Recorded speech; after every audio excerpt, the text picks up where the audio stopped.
عمران خان کے اس بیان کے بعد کہ میں حکومت سے باہر ہوا تو زیادہ خطرناک ہو جاؤں گا، سازشوں بھری ملکی و محلاتی سیاست میں ایک بھونچال کی سی کیفیت پیدا ہو چکی ہے۔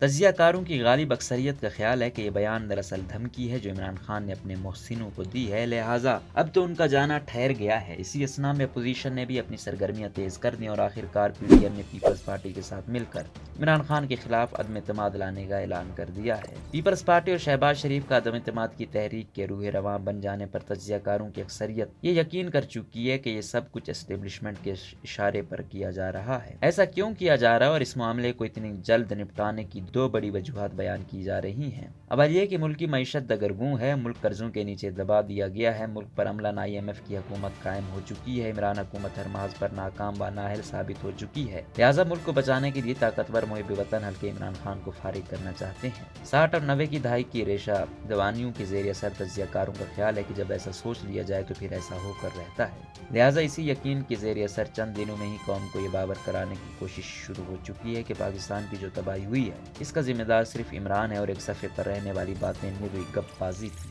بدقسمتی سے ایسا ہر وزیر اعظم کے ساتھ ہوتا آیا ہے، لیکن اس دفعہ یہ عجیب معاملہ درپیش ہے کہ عوام تنہا عمران خان کو اس تباہی کا ذمہ دار سمجھنے کو تیار نہیں، بلکہ انہیں ایک مہرے سے زیادہ کچھ نہیں سمجھتی۔ شہباز شریف اور بلاول سمیت کئی اور سیاسی رہنما جب عمرانی حکومت گرانے کی بات کرتے ہیں تو انہیں شدید تنقید کا بھی سامنا کرنا پڑتا ہے، اور یہ تنقید پنجاب سے زیادہ ہو رہی ہے۔ نواز شریف اور مریم نواز نے بھی جب سے عدم اعتماد کی تحریک کی حمایت کی ہے تب سے سوشل میڈیا پر ان کا کارکن اور ووٹر بھی بڑے سخت سوالات اٹھا رہا ہے۔ اپوزیشن کی اس اچانک صف بندی کی دوسری وجہ کو تجزیہ کار یہ بیان کرتے ہیں کہ یہ ماہ وسال ہی ایسا ہوتا ہے جس میں سرگوشیوں اور سازشوں کے تانے بانے ہمیشہ کی طرح بنے جائیں گے۔ پاکستان کے تمام منتخب یا چنتخب وزرائے اعظم کو ایسے ماہ و سال کا سامنا ہر صورت کرنا ہوتا ہے۔ اس کا مطلب تو یہ ہوا کہ اپوزیشن یہ سب کچھ اسٹیبلشمنٹ کے اشاروں پر کر رہی ہے۔ اگر واقعی ایسا ہو رہا ہے تو اپوزیشن تو پھر سے کسی اور کے مفاد کے لیے استعمال ہو رہی ہے، جیسا کہ ماضی قریب میں بھی ہوتا رہا ہے۔ پیپلز پارٹی کا 2018 کے الیکشن میں تعاون یاد کریں، چیئرمین سینٹ کے خلاف عدم اعتماد کی تحریک ہو یا اس کا انتخاب، army chief general Qamar Javed Bajwa کی اضافی مدت ملازمت کا بل ہو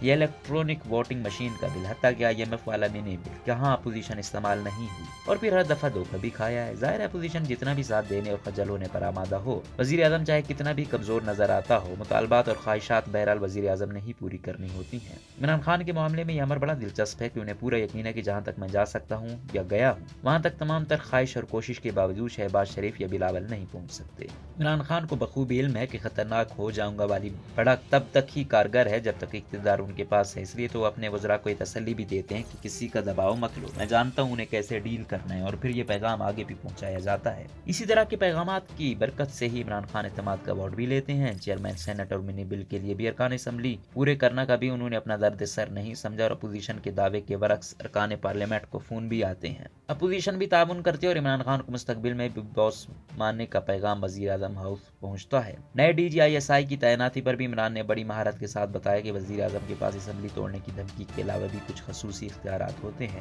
عثمان بزدار کی تبدیلی کے مطالبے کا بھی عمران خان تہیا پانچا کر چکے ہیں۔ اگر اپوزیشن مستقبل کے کسی خوف کی وجہ سے اس کھیل کا حصہ ہے تو بڑی ذلت اور خجالت اس کا انتظار کر رہی ہے، کیونکہ جب کھینچا تانی آگے بڑھے گی تو ہر ذی شعور کو پتہ ہے کہ کسی انجانے خوف کو پیدا کر کے عمران خان معاملات کو وہاں تک لے جا سکتے ہیں جہاں انہیں پچھلے وعدے کے مطابق اگلے انتخابات میں جیت کی گارنٹی مل جائے، تو اس کے بدلے عمران خان بھی کچھ ایسا کر دیں کہ یہ فروری اور مارچ والی روایتی بھاگ دوڑ تھم جائے۔ لیکن اگر کوئی اس طرح راضی نہ ہوا تب بھی عمران خان بطور وزیر اعظم زیادہ طاقتور ہے، کیونکہ یہ ماہ سال ہی ایسا ہے اور بقول عمران خان وہ انہیں بھی بہترین طریقے سے جان چکے ہیں۔ عمران خان کو یقین ہے کہ وہ ساری ترتیب تتر بتر کر چکا ہے اور اب نفسا نفسی کا یہ عالم ہے کہ کوئی کسی کے لیے کھڑا نہیں ہوگا، تو پھر اپوزیشن لینا ایک نہ دینے دو والی اپوزیشن سے کیا حاصل کرنا چاہتی ہے؟ کیا وہ 60 اور 90 کی دہائی کی طرح استعمال ہونا چاہتی ہے؟ کیا نواز شریف اور مریم نواز ووٹ کی زدوں والے نعرے سے توبہ طائب ہو چکے ہیں؟ اگر نواز شریف اس عدم اعتماد والی تحریک سے متفق نظر آتے ہیں تو یقیناً سب کچھ اتنا سادہ نہیں جیسا ان روایتی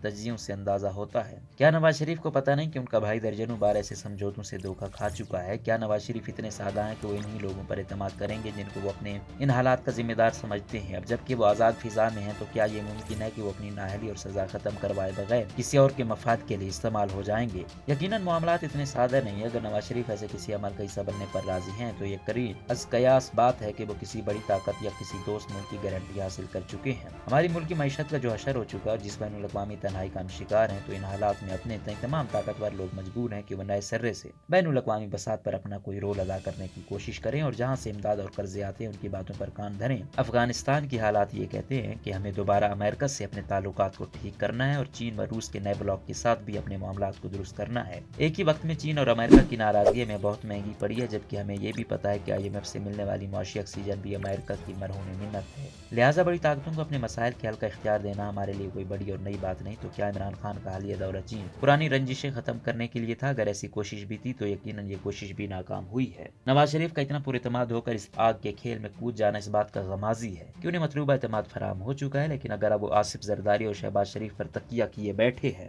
تو کسی وقتی کامیابی کے باوجود یہ کمپنی بھی نہیں چل پائے گی، کیونکہ ایسے کسی بندوبست کو جتنے بھی سہارے فراہم کیے جائیں یا آخرکار مکمل طور پر تباہ ہو کر رہتا ہے اور کسی کو بھی نیک نامی نہیں ملتی۔ جب نواز شریف اتنے سادہ نہیں ہیں تو ظاہر ہے یہ سرگرمیاں بھی اتنی سادہ نہیں ہیں۔ بین الاقوامی حالات ایک طرف رکھیں تو ملکی حالات نون لیگ کو اجازت نہیں دیتے کہ وہ اپنی حکومت بنائے۔ یہ بجلی، خوردنی تیل اور پٹرول کے نرخ IMF کے ساتھ معاہدے کسی مقبول سیاسی جماعت کو اجازت نہیں دیتے کہ وہ کسی جوڑ توڑ والی حکومت کا حصہ بنے اور عمران خان اینڈ کمپنی کے یہ ادارے کا حصہ بن جائے۔ اس دیوار پر لکھی بدنامی اور ناکامی کے بعد ملک میں بحث شروع ہو جائے گی کہ سب سیاستدان ایک جیسے ہیں اور جمہوریت ملک کے لیے زہر قاتل ہے۔ نواز شریف تمام معاملات کو خود ضرور دیکھ رہے ہوں گے، کوئی آشیرواد بھی انہیں حاصل ہوگی، لیکن کیا وہ ملک کو آئین کے مطابق چلانے اور مسلط نظام میں بنیادی تبدیلیوں کی شرائط منوا چکے ہیں؟ اگر ایسا نہیں تو یہ کمپنی بھی نہیں چلے گی اور سیاست کو ناقابل تلافی نقصان ہوگا۔